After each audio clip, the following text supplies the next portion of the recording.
From a somatic perspective, the sense of self does not originate as a concept or identity. It emerges as a physiological pattern. When the nervous system contracts in response to perceived threat, uncertainty, or demand, attention narrows and sensation organizes around protection. This contraction creates a center, an orienting reference point from which experience is filtered. What we later call me is first felt as tension, bracing, holding, and readiness in the body. As contraction stabilizes, awareness becomes localized. Sensation is no longer experienced as a wide field, but as something happening to a body that must manage, anticipate, and control. This narrowing gives rise to separation. Here is me, and there is everything else. The body's protective response quietly generates a boundary, and within that boundary, a sense of agency, authorship, and identity forms. Over time, repeated contractions consolidate into familiar patterns. Muscular holding, breath restriction, and postural bracing become baseline states. The nervous system begins to organize perception through these states, reinforcing the illusion of a separate self that must stay vigilant to survive. Thoughts, emotions, and narratives then assemble around this felt contraction, retroactively explaining and defending it. Importantly, this self is not an error or a psychological flaw. It is an intelligent biological adaptation. The body creates coherence under threat by organizing experience around protection. The illusion lies not in the contraction itself, but in mistaking this temporary physiological strategy for a fixed identity. When contraction softens through safety, presence, and somatic capacity, the sense of self does not disappear through insight. It loosens because the body no longer needs to organize around defense. As contraction releases, awareness naturally expands, and separation is no longer required to feel intact. From a somatic perspective, the ego does not begin as a belief system, narrative, or psychological structure. It begins in the body. Before there is a story of who I am, there is a physiological organization shaped by survival, regulation, and protection. The earliest sense of ego forms as the nervous system learns how to orient, brace, and respond in order to remain safe. As the body encounters stress, unpredictability, or relational demand, it adapts by tightening, mobilizing, or withdrawing. These adaptations are not abstract. They are muscular, visceral, and postural. Patterns of tension, breath holding, and readiness become the body's first strategies for continuity. Over time, these strategies stabilize into a baseline way of being. This baseline is felt as me. Attention follows these bodily patterns. Awareness localizes around areas of contraction and effort, reinforcing a sense of internal center. Experience is no longer met openly, but filtered through what the body must protect or manage. In this way, ego emerges not as an idea, but as a felt boundary created by the nervous system's attempt to maintain coherence under pressure. Thought and identity arise later, organizing themselves around this pre-existing somatic structure. The mind explains and justifies what the body is already doing. Beliefs about control, worth, separation, and agency form as reflections of bodily states, not their cause. Importantly, this formation of ego is not a mistake. It is a functional adaptation that allows the organism to survive and function within its environment.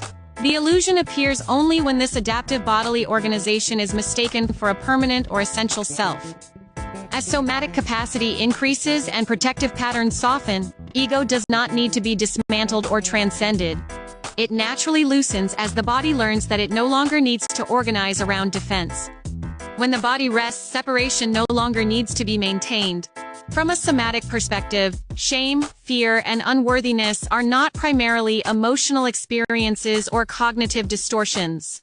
They are stored physiological states that organize identity from the inside out. When the nervous system repeatedly encounters moments where expression, need, or presence feels unsafe, the body adapts by contracting around those experiences. What cannot be completed or metabolized becomes held. Shame forms when the body learns that being seen, felt, or expressed threatens connection or safety.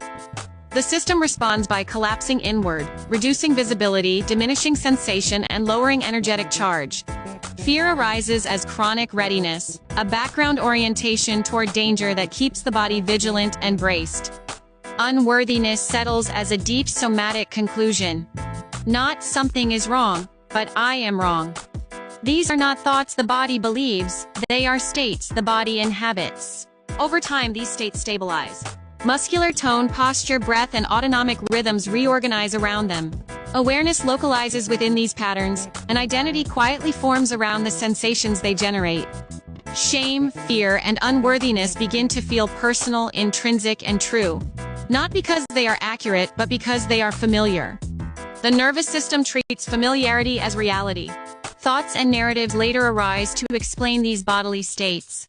Beliefs about inadequacy, danger, or deficiency are built on top of pre-existing somatic organization. The mind does not create these identities. It translates what the body is already holding. Importantly, these stored identities are not failures of character or consciousness. They are intelligent survival adaptations formed in response to relational and environmental conditions. The illusion lies in mistaking these conditioned states for who one is. As somatic capacity increases and safety becomes lived, these identities do not need to be argued away or healed through force. They loosen as the body learns it no longer needs to organize around contraction. When the body releases what it has been holding, identity naturally reorganizes without struggle.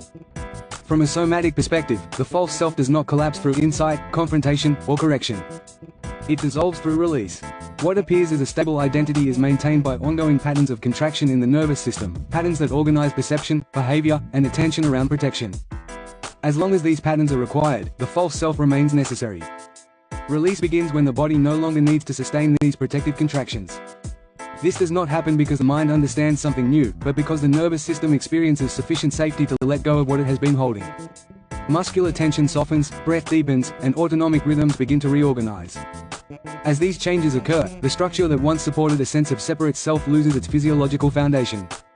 The collapse of the false self is not dramatic or destabilizing. It is often quiet, gradual, and deeply ordinary. Familiar reactions no longer arise with the same force. Identity feels less dense, less defended. What falls away is not functionality, but the effort required to maintain coherence through control. The system no longer needs to brace in order to exist. Importantly, this collapse is not something that happens to the self. It is the natural consequence of release. When contraction unwinds, the identity organized around it has nothing to rest upon. There is no need to dismantle the false self, it simply cannot be sustained without tension. What remains is not emptiness or loss, but a more direct intimacy with experience. Awareness is no longer filtered through defensive organization. Action, thought, and relationship arise from contact rather than protection. The sense of self becomes fluid, contextual, and responsive rather than fixed. In this way, the collapse of the false self is not an achievement, but a return, one that occurs when the body remembers it no longer needs to hold itself together. From a somatic perspective, non-dual emergence does not begin as a realization or philosophical insight. It begins as a physiological shift. As defensive patterns soften and contraction releases, the nervous system no longer needs to organize experience around separation. What is often described as non-duality first appears not as understanding, but as a change in how the body relates to sensation, space, and contact. When the body no longer braces against experience, awareness naturally widens. Sensation is no longer filtered through a center that must manage or protect. There is less effort in perception, less orientation around inside and outside. Experience begins to register as a continuous field rather than something happening to a separate self. This is not a new state the body achieves, but a return to how experience organizes when defense is no longer required. Importantly, this emergence is subtle. There may be no dramatic shift, no clear moment of arrival. Instead, familiar boundaries soften. The sense of being located in the body gives way to a felt continuity as the body and environment together. Thought still arises, action still occurs, but they are no longer anchored to a defended identity. They move within experience rather than standing apart from it. Non-dual emergence, in this framing, is not transcendence of the body or nervous system. It is their settling. As the system learns it can remain present without protection, separation loses its organizing function. Awareness does not need to exclude anything to remain coherent. What emerges is not a special state or elevated perspective, but a simpler intimacy with what is. The body no longer insists on division in order to feel safe. In that absence of necessity, non-duality is not realized, it is lived. From a somatic perspective, the illusion of separation does not end through insight, analysis, or effort. It falls away when the body releases. What has been experienced as a separate self is sustained by patterns of contraction that organize sensation, attention, and perception around protection. As long as these patterns remain necessary, separation appears real. Release occurs when the nervous system no longer needs to maintain these contractions. This is not a decision made by the mind, but a biological shift that happens as safety becomes lived. Muscular holding softens, breath deepens, and autonomic rhythms settle. As the body unwinds, the organizing structure that once created a sense of me, and not me, loses coherence. The falling away of the illusion is often quiet and unremarkable. There may be no dramatic awakening or identifiable moment of change.